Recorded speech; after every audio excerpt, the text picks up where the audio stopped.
decade from 1935 to 1945 saw a greater and faster proliferation of aircraft types than any other period of history. And it was during this decade that the fighter, evolved from the scouts of the First World War, grew towards maturity. As in so many fields, it was Germany that led the way and pioneered the use of the newly developed low-wing monoplane fighter, first as a pure interceptor and then increasingly as a fighter-bomber to attack tactical targets on the ground. The Germans also pioneered the path to the future with the first jet and rocket-powered fighters. Italy stuck longer to the biplane formula, but then developed a series of lightweight aeroplanes powered by radial engines and characterized more by agility than high performance. Only with the adoption of powerful German inline engines did the Italian fighter arm become truly effective. But by the time this happened, Italian industry couldn't turn out the numbers of aircraft needed. Japan fell between the two camps, producing a number of elegant monoplane fighters. Designed principally for aircraft carrier operations, many of these had startling range and agility, but tended to lack a high top speed. Banking on a short war, Japan failed to press ahead with more advanced types and had to soldier on with obsolescent designs against far superior American aircraft. Kept in clandestine existence until Hitler openly repudiated the Treaty of Versailles in 1935, the German Luftwaffe then went into a heady phase of rapid expansion.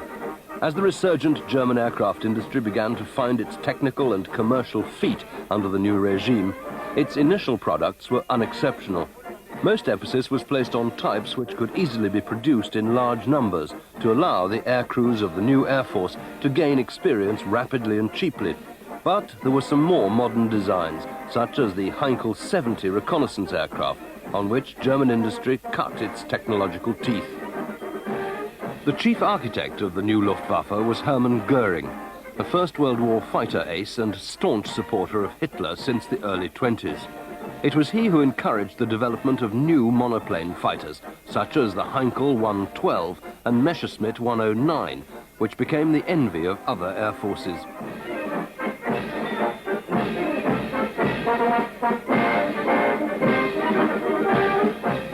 In the interim, however, the Luftwaffe made do with biplane fighters such as the Heinkel 51 and Arado 68, the latter distinguishable by its tall tail.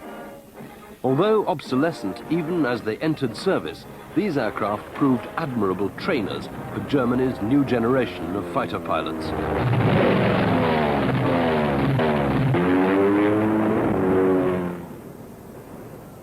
The Messerschmitt 109 was Germany's best-known fighter of the Second World War.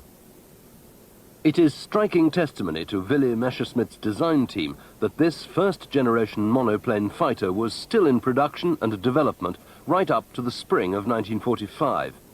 By this time, well over 30,000 had been built, making the 109 the fighter produced in larger numbers than any other before or since.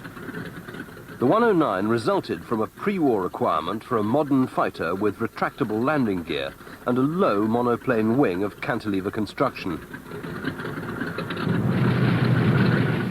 The first prototype flew in September 1935, powered by a Rolls-Royce Kestrel engine. But on later prototypes, the Junkers Jumo 210 was used. Development was typical of the German system at that time, and the 109 made several record-breaking flights, as well as enjoying a number of competition successes. The early production B and C variants were used in small numbers but with considerable success during the Spanish Civil War, which lasted from 1936 to 39. These versions paved the way for the 109D with a more powerful Daimler-Benz engine. This was armed with a 20mm cannon firing through the propeller hub and a pair of machine guns in the forward fuselage decking above the engine.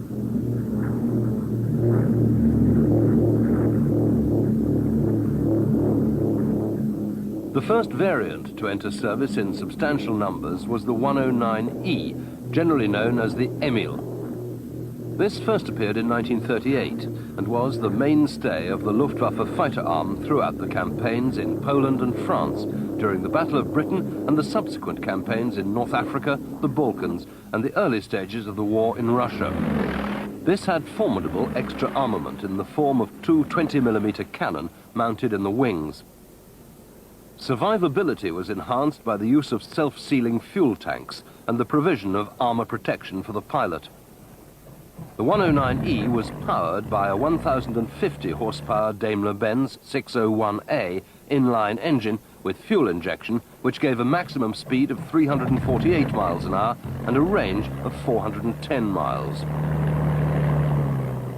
The Messerschmitt 109 had a very distinctive appearance with its square-cut flying surfaces, strut-braced tailplane, narrow track landing gear and heavily framed cockpit canopy. The narrow track of the landing gear, which retracted outward into wheel wells under the wings, simplified production but made the fighter difficult to handle while taxiing on the ground. The cockpit was also rather narrow, making it something of a squeeze for larger pilots, while the heavy cockpit framing did nothing to improve vision. This was a serious defect in a fighter, and a revised canopy was eventually introduced later in the war.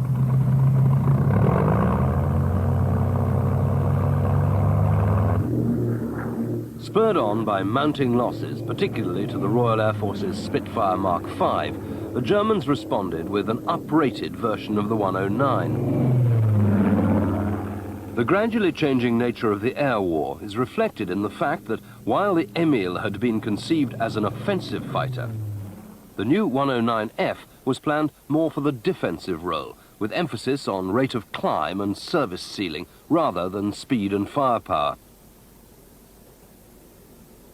Thus, although the aircraft was powered by a 1,200 horsepower Daimler-Benz engine, which increased the top speed to 373 miles an hour, it only had armament of a single 15mm cannon and 2 machine guns.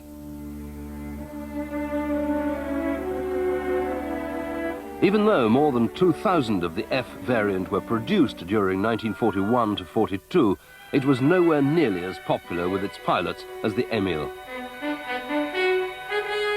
Generally known as the Gustav, the 109G was the definitive variant. 23,500 were built by factories in Germany, Austria, Hungary and Romania between 1942 and the end of the war. Early Gustavs were powered by 1,475 horsepower Daimler-Benz 605 engines, but these were later uprated to 1,850 horsepower with methanol water or nitrous oxide injection. This gave vastly improved performance throughout the flight envelope, with top speed at high altitude increased from 406 to 428 miles an hour. Early Gustavs had a single 20mm cannon and a pair of rifle-caliber machine guns, but later models had 3 cannon and a pair of heavy 13mm machine guns. Some machines even featured a 30mm cannon in the nose, while field conversion kits were provided to allow the aircraft to be adapted for the ground attack role with additional underwing armament. Range was also increased by the provision of a ventral drop tank. The Gustav was used on every German front, and in the right hands was a potent fighter in most air-to-air situations. Messerschmitt introduced the K version in 1944. This had a 2,000 horsepower Daimler-Benz engine, which increased top speed to 452 miles an hour. But the type was only produced in comparatively small numbers before the war came to an end. In dogfights against British Hurricanes and Spitfires, the 109 had a decided advantage because of the fuel injection system used. This allowed the fighter to be nosed over in a negative G maneuver without the engine stalling. By contrast, the British fighters had Rolls-Royce Merlin engines with conventional carburetors. This meant the engine would cut out if a Spitfire or Hurricane tried to follow a 109. Instead, they had to half roll and then dive in order to preserve positive G, which gave the German pilots a good chance to break away and lose their pursuers. The heavy armament of the 109G and K made them formidable interceptors, and Allied bombers suffered a terrible toll at their hands.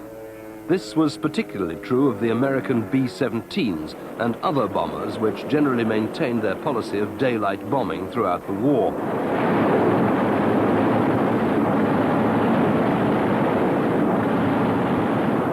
The agile 109s, their inline engines and slim wings presenting a small and elusive target for the bombers' defensive machine guns, were able to get in close and deliver a devastating hail of fire.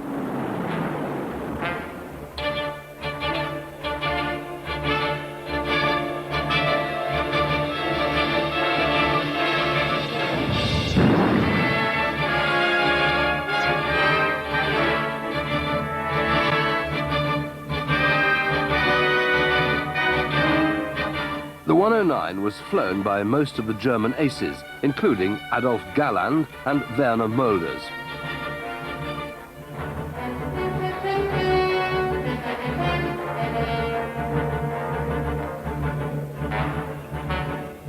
The top-scoring ace of all time was Erich Hartmann, who racked up 352 victories, flying 109s before being finally shot down and captured by the Russians.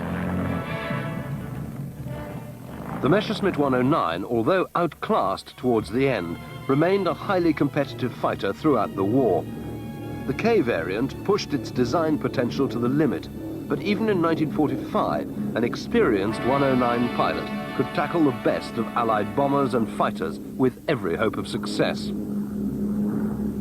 By this time, though, many of the most experienced pilots were dead or in captivity, and the Allies were encountering novices with only a few hours flying experience who were unable to extract the best from their machines. The Messerschmitt 110 is now remembered chiefly as a radar-equipped night fighter. Indeed, it's true that this poorly conceived aircraft found its most effective role in a guise for which it was not originally intended, and took a heavy toll of RAF bombers in the second half of the war. It had in fact been designed as a heavy escort fighter, with sufficient range to accompany German bombers in daylight on deep penetration raids. It was believed that a combination of high performance and heavy firepower would offset the superior agility of opposing single-seat and single-engine fighters, and that this would make the Messerschmitt 110 a decisive weapon which would multiply the effectiveness of the tactical bombers.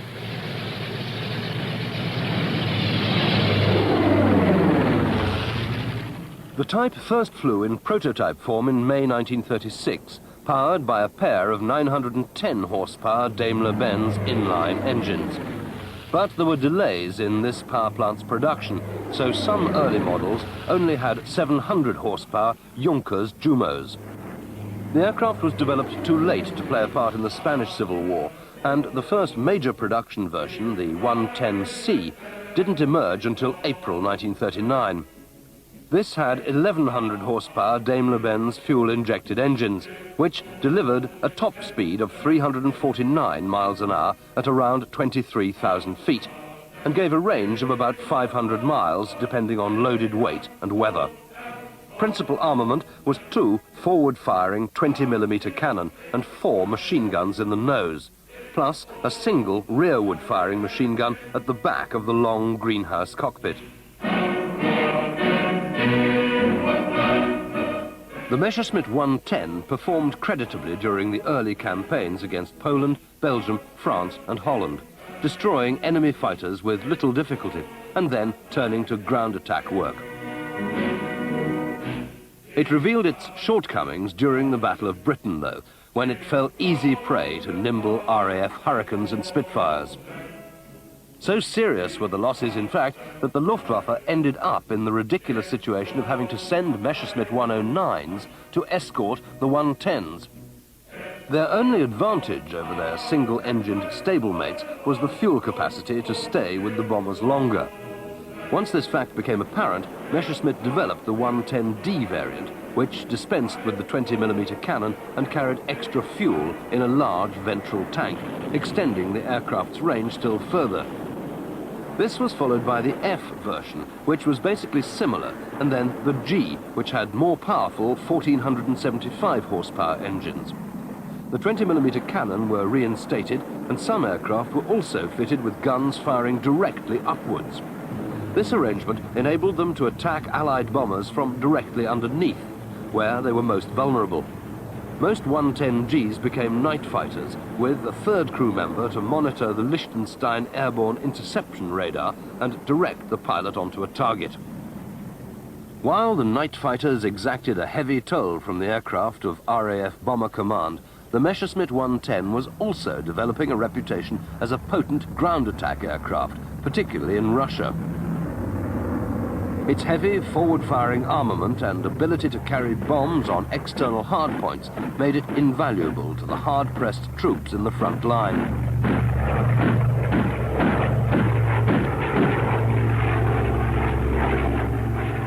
The lack of effective Soviet fighter opposition until towards the end of the war gave the 110 an extra lease of life.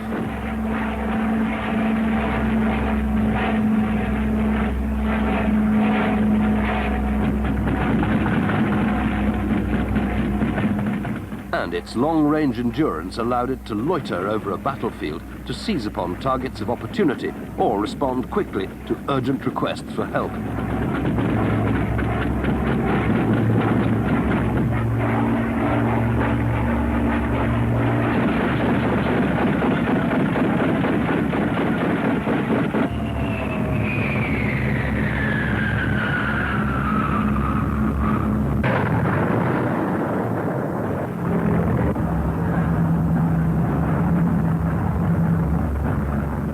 The 110 was also used to help protect German cities and industrial targets against the daytime bombing raids by American flying fortresses. However, its resurgence as a day fighter was short-lived, because once the United States developed long-range escort fighters of its own, particularly the P-51 Mustang, the Messerschmitt again found itself hopelessly outclassed due to its lack of maneuverability in a dogfight.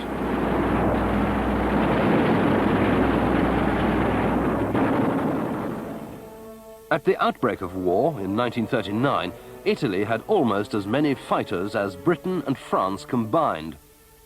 However, nearly half of them were obsolescent biplane types with fixed undercarriages, such as the Fiat CR-42 Falcon, which had fought on the nationalist side during the Spanish Civil War. Italian industry had been slow to respond to changing demands, particularly in the development of more powerful engines. Despite a good record in the pre-war Schneider trophy races, Italian warplanes, including bombers such as the Caproni 133, were almost universally fitted with underpowered radial engines when Italy entered the war in 1940. The Fiat G50 Freccia, or Arrow, was Italy's first monoplane fighter of all-metal construction. It had retractable undercarriage and an enclosed cockpit, but Italian fighter pilots tended to be conservative, and later production models had a semi-enclosed cockpit. The G50 had two heavy machine guns firing through the propeller arc and was powered by an 840 horsepower Fiat radial engine, which only gave a top speed of 293 miles an hour. Even by the standards of 1940, it was therefore both underpowered and undergunned. And the situation didn't improve until the G55 Centauro, fitted with a much more powerful inline engine, entered service just before the armistice in September 1943. Looking very similar to the G50, but distinguishable by the streamlined fairings over the cylinder heads, which reduced the frontal area of the engine cowling, the Macchi MC200, Saetta, or Lightning, was only marginally superior.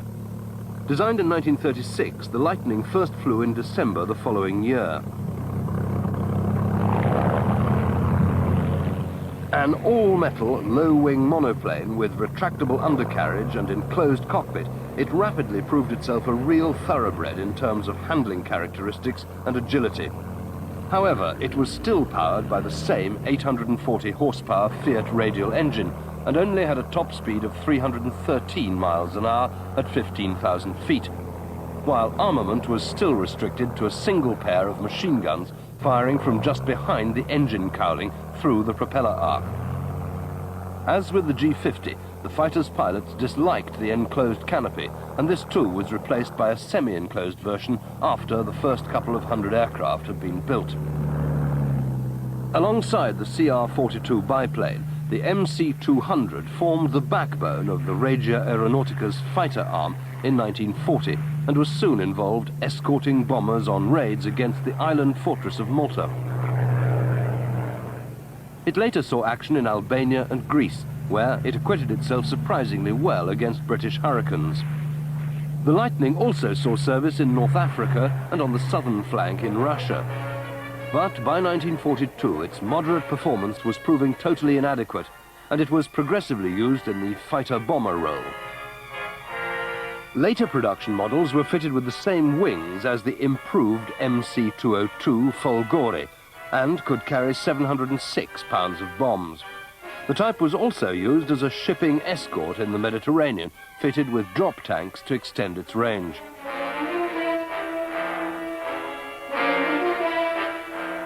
For all its inadequacies, the MC-200 served the Italian Air Force well during the early period of the war and was flown by a total of 20 gruppi, or wings. Over 1,100 were built, but losses were heavy, and by the time of the armistice, only 33 survived. These continued in service as trainers until 1947. In 1940, the Italian Air Force came to the belated conclusion that its fighters needed better performance than could be provided by the air-cooled radial engines then in service. Recognizing the superior qualities of the Messerschmitt 109, Macchi acquired an 1,175 horsepower Daimler-Benz 601 liquid-cooled inline engine and fitted this to a modified MC-200. This prototype of the MC-202 Folgore, or Thunderbolt, first flew in August 1940, and the improvement was immediately noticeable. The more powerful engine and streamlined nose gave a top speed of 370 miles an hour, and handling qualities remained as delightful as before. Macchi promptly ordered more engines and began building them under license, and the MC-202 entered service in the summer of 1941, seeing its first action over Libya in November. Early models had the standard Daimler-Benz engine, but later ones the slightly less powerful 1,075 horsepower version, license-built by Alfa Romeo. More than 1,100 Folgores were produced, and the aircraft was a marked improvement over the MC-200, although by 1943 it was again outclassed by contemporary Allied fighters. Its rugged construction and agile performance made it well liked by its pilots, and when 2 extra machine guns were fitted in the wings, it became the best Italian fighter of the war. At its peak, the Folgore equipped 19 gruppi, and it saw action from Stalingrad to Tobruk. By the time the Allies invaded Sicily in July 1943, however, losses left only about 100 still operational. And when Italy surrendered some 10 weeks later, this figure had fallen to a mere 53. In April 1942, Macchi introduced the improved model MC-205 Veltro, or Greyhound. This was driven by a license-built version of the more powerful 1,475 horsepower Daimler-Benz 605 engine, and could achieve a top speed of 399 miles an hour. However, it came too late to stave off the Italian collapse, and of the 265 Veltros built, only 66 remained operational at the time of the armistice. Most of these fought on alongside the Germans, with Italian Air Force units still loyal to the fascist cause.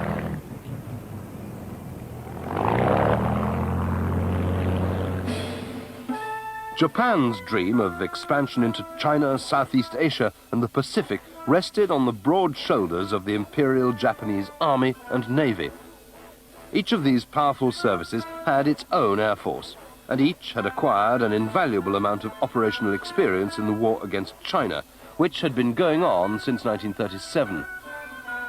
Faced in China by an opponent strong in numbers but short of advanced military equipment, the Japanese thought that the modern fighter should possess principal qualities of agility and range. This led them to a certain extent to neglect firepower, protection, and other flying qualities. Japanese policy in the 1930s was very similar to that of the Italians, and they were also late to develop monoplane fighters. The first types which appeared in the middle of the decade had fixed landing gear to reduce mechanical complexity. But although this reduced weight, it increased drag. So early Japanese fighters were not very fast. Both the Army's Nakajima Ki-27 and the Navy's Mitsubishi A6M were powered by 710 horsepower Nakajima radial engines, which gave top speeds of 286 and 273 miles an hour respectively. Armament was also light, merely comprising a pair of machine guns. These two aircraft both entered service in 1938, and over 4,500 were built.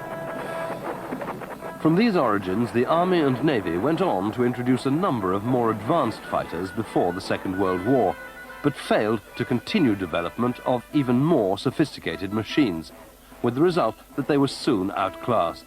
Nor could Japanese production match that of the United States. Japan entered the Second World War with the infamous attack on the United States Pacific Fleet's main base at Pearl Harbor and other installations on Oahu Island in the Hawaiian chain. Several battleships were sunk or damaged, but fortunately the American aircraft carriers were at sea and escaped detection. Although surprised both strategically and tactically, the Americans rallied strongly, and it was not long before the shortcomings of Japanese aircraft began to become apparent. The most famous Japanese fighter of the war, and one of the classic aircraft of all time, was the Navy's Mitsubishi A6M Zero. Codenamed Zeke by the Allies, the A6M remains the most celebrated warplane of the Pacific War, and over 11,000 were built in various models. This carrier-borne fighter resulted from a very exacting requirement in 1937, which demanded the same agility enjoyed by the A5M, coupled with a top speed of 311 miles an hour. An endurance of 6 to 8 hours flying time with ventral drop tanks and a fixed forward-firing armament of 2 20mm cannon and 2 machine guns was also required.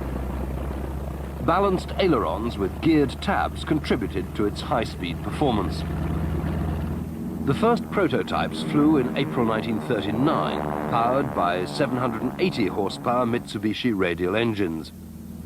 Although the machine demonstrated all the required handling qualities, top speed was too low, and before it went into production, 950 horsepower Nakajima engines were installed. Thus powered, the A6M went to war in China in 1940. It was so successful that not one of its opponents survived to carry home details of the new fighter. So it came as a complete surprise to the Americans a year later. What then became quickly evident was that the Japanese not only possessed the world's finest carrier-borne fighter, but one which was at least the equal of its land-based contemporaries as well. Like most Japanese military aircraft, the Zero suffered in the long run because refinements such as armor protection and self-sealing fuel tanks had been sacrificed for speed, range and maneuverability. In the first months of the Pacific War, though, the Zero swept all before it because no Allied fighter of the time could match it, and bombers were helpless in its gun sights. The next model was the A6M with both squared-off wingtips, which improved the rate of roll, and a more powerful 1130 horsepower engine, which boosted top speed to 336 miles an hour. This thirsty engine did, however, reduce range from over 1,900 miles to barely 1,500 miles. Later subvariants had greater fuel capacity, but from the autumn of 1942 it was clear that the Zero was beginning to lose the battle for air superiority over Allied fighters. To remedy this situation, Mitsubishi introduced the A6M in 1943. This was basically an M3 with rounded wingtips, a degree of armor protection for the pilot, and heavier caliber machine guns. It also had individual ejector exhausts for the radial engine's 14 cylinders, boosting speed by 10 miles an hour. Despite these improvements, the Zero's rather flimsy construction and lack of self-sealing fuel tanks could make it a death trap, as some of these American camera gunshots show. A single half-second burst from a US Navy Hellcat or Corsair could send a Zero plunging in flames. Of course, in skilled hands, a Zero could often evade the more powerful and more heavily armed American fighters. On one occasion, the great Japanese fighter ace Saburo Sakai found himself alone in a dogfight with no fewer than 15 Hellcats. Rolling, spiraling and looping, he evaded the fire from 90 machine guns and brought his Zero home without a scratch on it. The last major production variant of the Zero was the A6M6, which had a 1210 horsepower engine, water methanol injection and, at long last, self-sealing fuel tanks.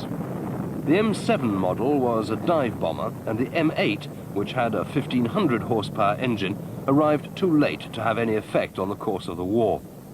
By this time, most of the skilled veterans of the early war years had found watery graves, and their young replacements were either unable to cope in combat situations against superior aircraft, or were thrown away in kamikaze attacks on Allied warships.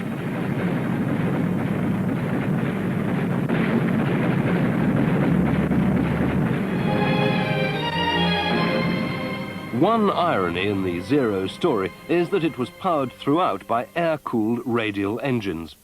The Germans and British began by using liquid-cooled inline designs because of better streamlining and high-altitude performance, but later themselves reverted to radials because these performed better at the lower heights at which most aerial battles took place.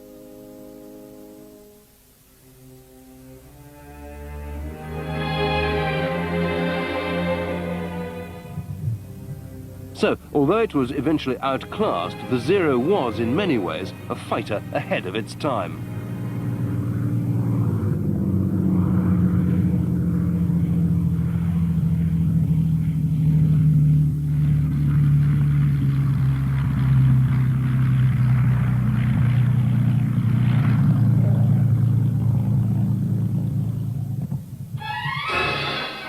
Most captured enemy aircraft, which were still flyable, were passed to the Allied Technical Air Intelligence Unit. This vital organization dissected each type that came its way, assessing it in mock combat and passing on the lessons learned to operational units.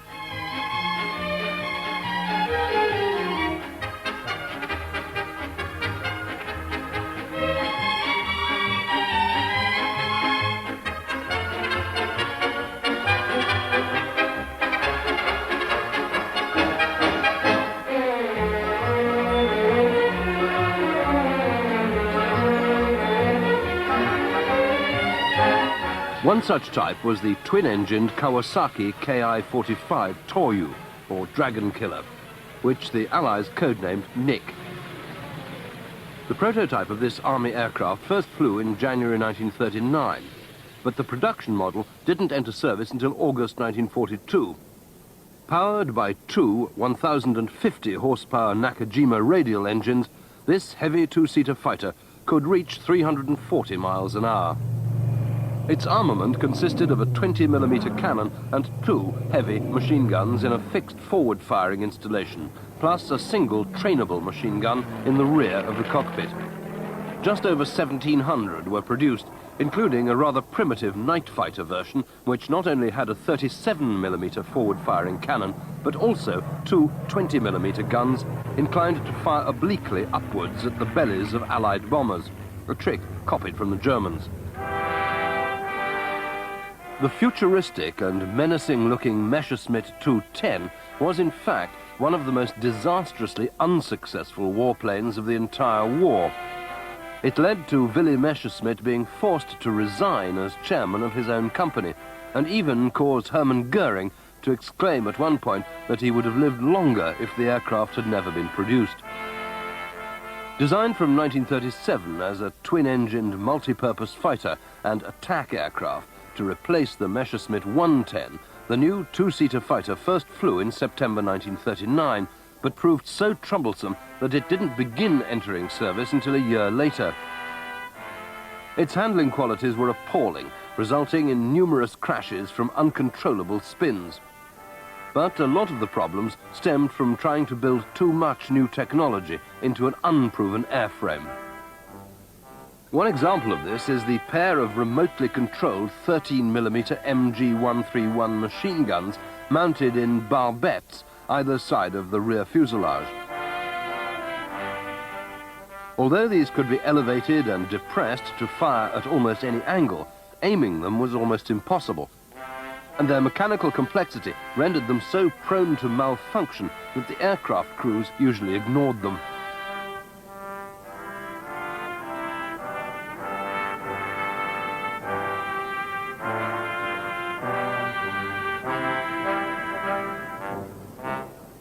Then there were the equipment bay doors under the nose, designed to carry either cameras in the photo reconnaissance role or a pair of 1,100-pound bombs. These clamshell doors resulted in such aerodynamic instability that only an almost suicidal crew would open them in flight.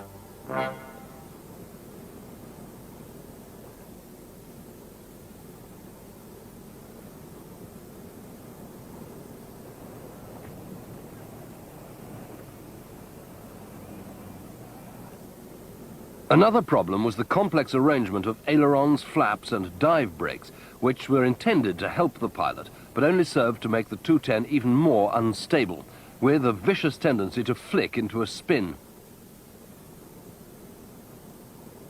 Some of these highly undesirable flying characteristics were eventually solved by fitting wing leading edge slots and lengthening the fuselage.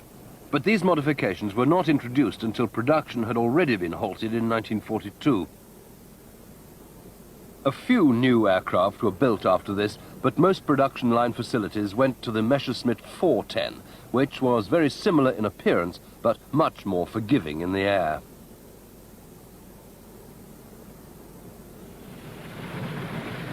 The Messerschmitt 210 was powered by two 1,050 or 1,350 horsepower Daimler-Benz 601 inline engines, which gave a top speed of 385 miles an hour, a service ceiling of 23,000 feet and a range of nearly 1,500 miles. Apart from the two machine guns in the barbettes, it had fixed forward-firing armament of two 20mm cannon and a pair of machine guns. Extra bombs could also be carried on external racks. The irony with the 210 is that the Luftwaffe was so impressed with the design specification that they ordered 1,000 even before the aircraft first flew. But only 352 actually entered service, and many of them were converted to 410 standard with 1,750 horsepower engines.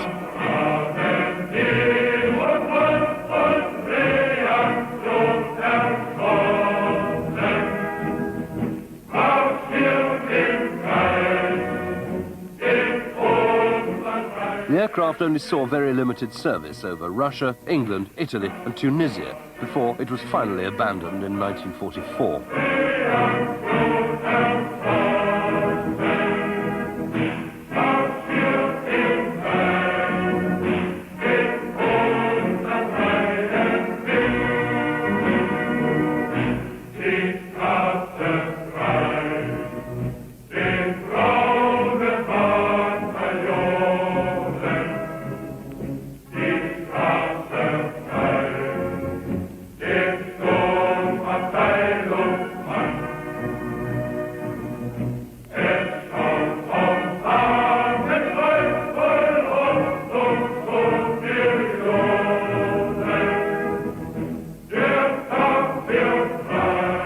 If the Messerschmitt 210 is the German Air Force's disaster saga, the Focke-Wulf 190 is its success story.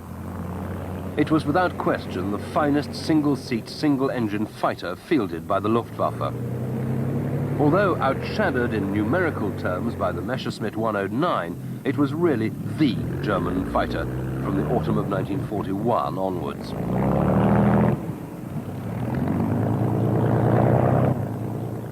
Design work began in 1937, and the first prototype flew in June 1939. One obvious difference from the 109 was the wide-track landing gear, which retracted inwards to lie with the wheels flush under the wing roots.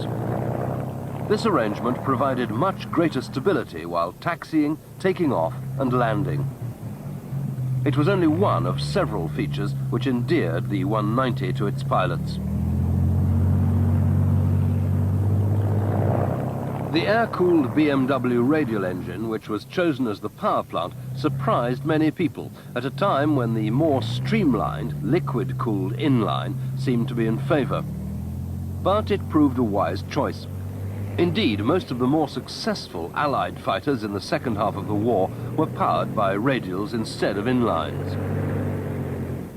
Radial engines are bulky and produce extra drag, but the 190's 1700 horsepower engines were enclosed in a narrow cord cowling, which minimized detrimental effects, the engine having a cooling fan at the rear.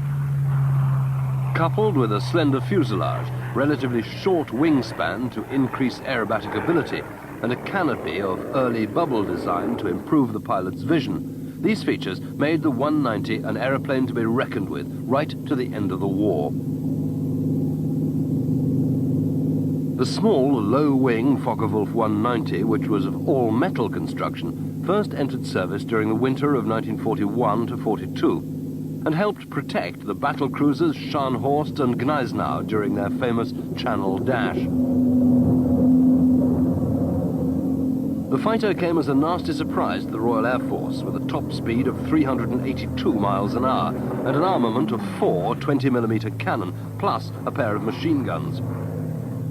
It was faster, more heavily armed, better protected and more agile than even the latest marks of Spitfire when it first appeared. And as Allied casualties mounted, Focke-Wulf 190 production was stepped up, with over 250 being built every month in factories scattered around Germany. In a dogfight, the 190's main failing was the tail trimmer. This was designed ingeniously to help high G maneuvers, but resulted in a number of high-speed stalls. Because these were not understood at the time, there were several fatal crashes. If pilots avoided these, though, the 190 was a superb and agile fighter, as it proved over the beaches at Dieppe in August 1942. In this day-long aerial battle, 190s claimed 97 out of 106 kills against RAF aircraft. As the war progressed, the Focke-Wulf 190 was deployed on all fronts and proved itself well capable of handling almost any type of operational condition or tactical situation.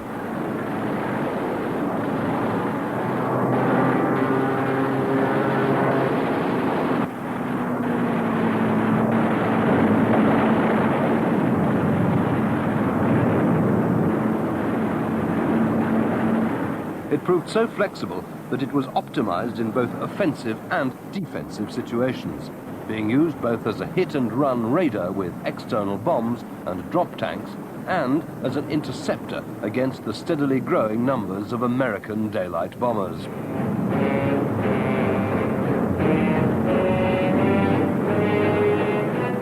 The autumn of 1943 is one which surviving American aircrew remember with horror, and the Focke-Wulf 190 was largely to blame.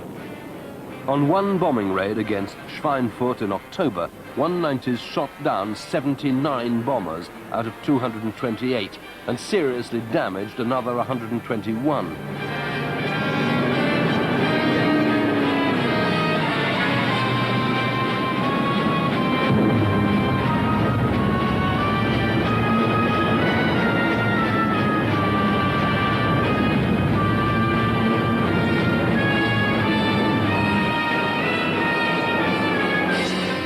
Some of the fighters carried 8-inch rocket tubes under their wings to blast the Allied aircraft out of formation, leaving them easy prey.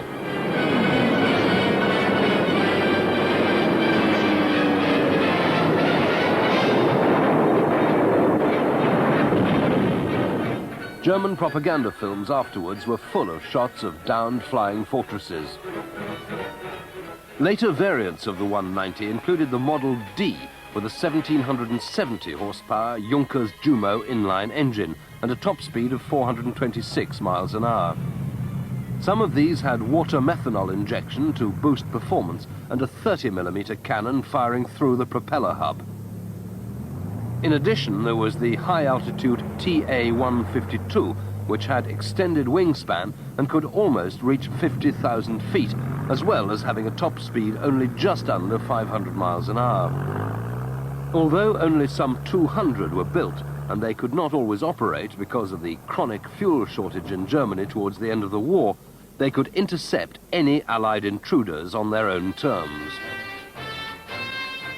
Even before the war began, towards the end of 1939, German designers and engineers were working steadily towards the creation of the first operational jet-propelled military aircraft. In the forefront of this work was the Heinkel team, and although their Model 280 never entered service, it was a remarkable aircraft as the world's first turbojet fighter designed to fly. Despite a strong measure of official skepticism, the Heinkel team persevered privately with their project, flying the basic airframe first as a glider in 1940 to check that it was aerodynamically sound.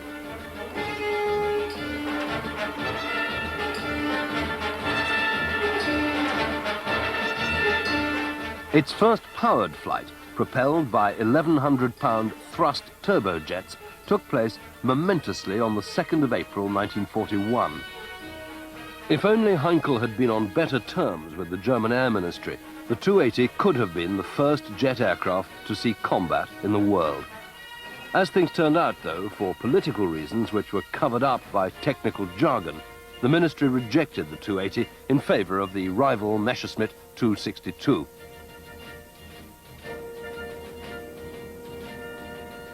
This, the third prototype Heinkel 280, was powered by two 1,543-pound thrust turbojets, which gave a top speed of 578 miles an hour at over 30,000 feet.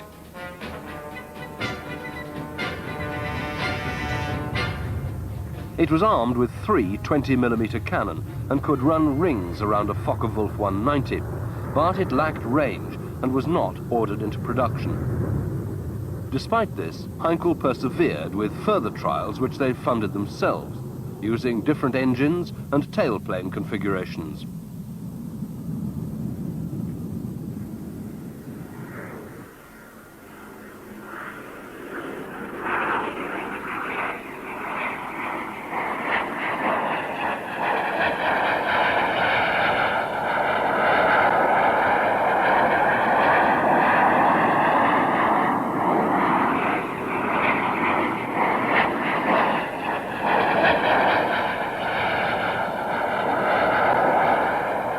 It was during these experiments that a German test pilot made history as the first man to bail out of an aircraft using an ejector seat.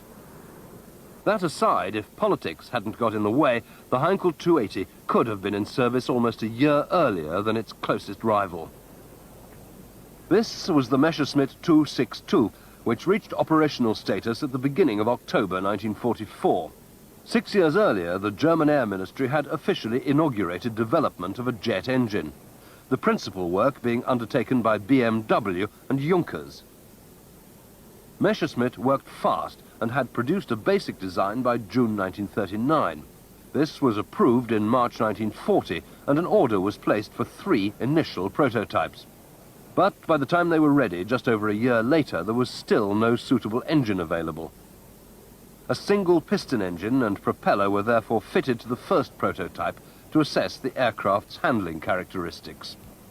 The 262 was an attractive design with a triangular section fuselage, whose broad lower surfaces merged into the modestly swept wings. The aft fuselage was finely tapered and ended in a tail unit with swept vertical and horizontal surfaces. A twin-engine design had been decided upon because jet engines were as yet unproven, and it was thought a single engine would cause centre of gravity problems.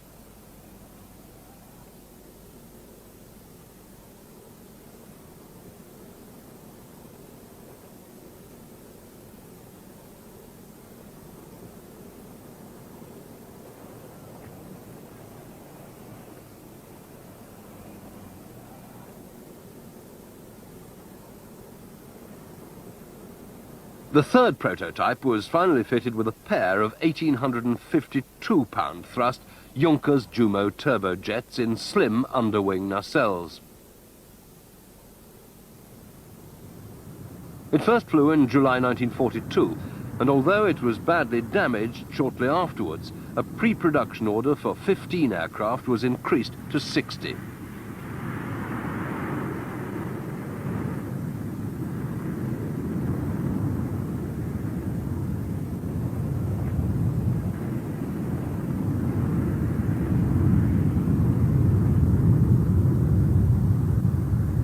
first prototypes had conventional tailwheel landing gear, but on production models, tricycle undercarriages were fitted. From this point, the Messerschmitt 262 could have been developed into an invaluable interceptor.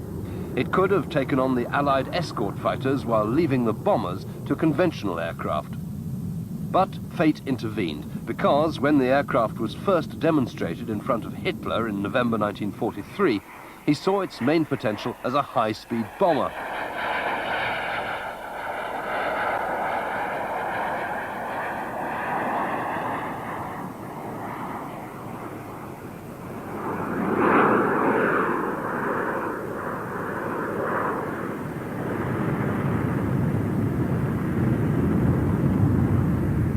Undeterred, Messerschmitt continued to develop it as a fighter with a formidable array of 4 30mm cannon in the nose.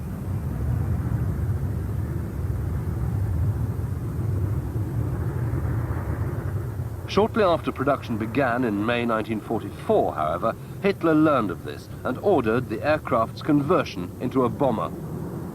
This just served to delay things again, and the 262 didn't enter service until September, flying its first sortie on the 3rd of October. Even then there were problems, because pilots could not initially adapt to the high speed of up to 536 miles an hour, nor the engine's slow response to throttle demands, which was a common fault in all early jets.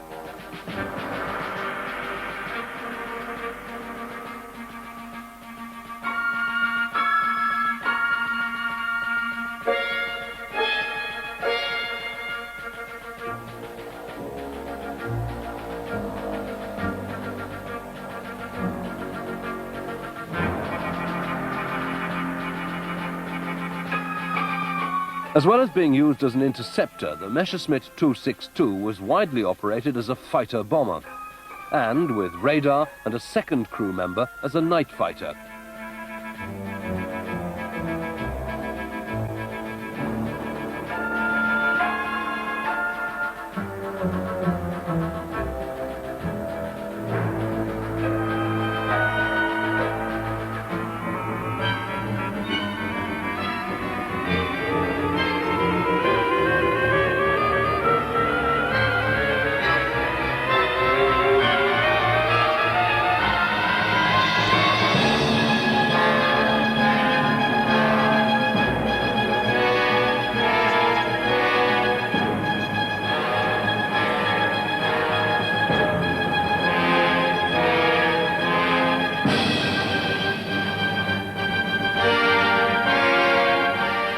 But even in its brief operational career, it captured the imagination of the Allies, being far superior to the British Meteor, and all examples captured during the advance into Germany were subjected to intense and curious examination.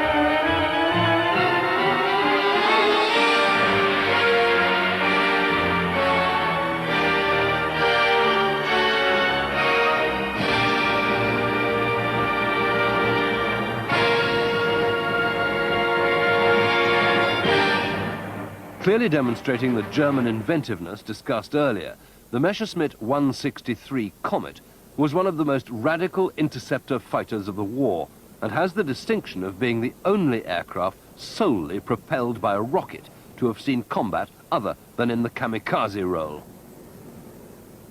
During the 1920s and 30s, Dr. Alexander Lippisch of the German Glider Research Institute produced a number of flying wing designs, one of which was adapted for flight trials fitted with a Walter liquid propellant rocket motor. The experiments were so successful that he was given his own design bureau at Messerschmitt in January 1939, with instructions to develop a rocket-propelled interceptor. His team planned the new fighter around a Walter engine fueled principally by hydrogen peroxide methyl alcohol and water, which delivered a thrust of 1,653 pounds. The engine, unfortunately, was a constant source of problems, not the least of which was a fuel leak, which could literally dissolve the unlucky pilot as though in an acid bath. The fuel was also highly volatile, and any residue could explode on a hard landing.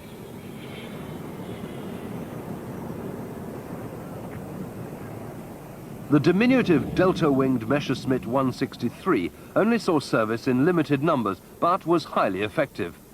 Taking off on a two-wheeled dolly, it could accelerate to nearly 600 miles an hour at 30,000 feet before its fuel was exhausted.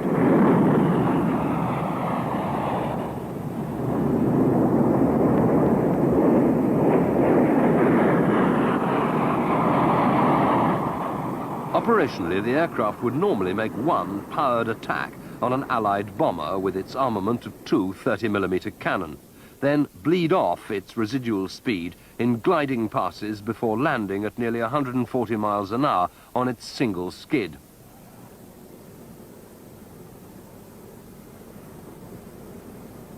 Despite the fact that some 400 Messerschmitt 163s were built, they only scored 7 definite kills between their operational debut in August 1944 and the end of the war in May 1945. Thus, despite their early lead, the Axis fighters finally lost to superior Allied design. Massed production, particularly in the USA, ultimately swamped the German and the Japanese air defenses by their sheer numbers.